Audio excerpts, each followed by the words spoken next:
Productivity থাকে না। দেখুন, পৃথিবীতে যে সমস্ত দেশগুলো উন্নত হয়েছে, আপনি আমেরিকা বলেন, জাপান বলেন, কোরিয়া বলেন, আপনি ইউরোপ বলেন, পৃথিবীর যে সমস্ত অঞ্চলের যে সমস্ত দেশগুলো উন্নত হয়েছে, তাদের দেখবেন সবার একটা কমন লাইফস্টাইল হলো তারা রাতে তাড়াতাড়ি ঘুমায় পড়ে।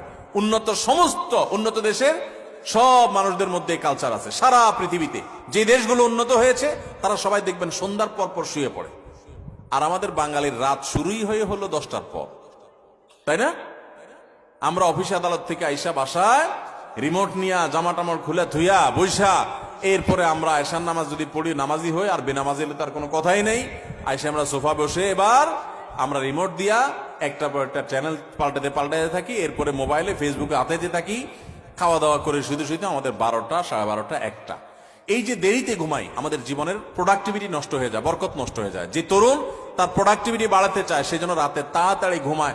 রাতে তাড়াতাড়ি ঘুমায়, যেগুলো রাতে করবেন ওইগুলো সকালে করবেন। অনেক যুবক আছে পড়াশোনা করে রাত 12টা পর্যন্ত। আরে ভাই, রাত 10টায় আপনি ঘুমিয়ে যান। এই যে 2 ঘন্টা পড়লেন, ভোর রাতে উঠে ফজরের সময় 2 ঘন্টা পড়েন, ওই 2 ঘন্টা এই 2 ঘন্টার চেয়ে অনেক বেটার হবে। কারণ 6-7 ঘন্টা 8 ঘন্টা ঘুমের পরে যে ফ্রেশ মুড থাকবে, ওই সময় পড়লে সেই পড়াটা অনেক তাড়াতাড়ি আপনার আত্মস্থ হবে।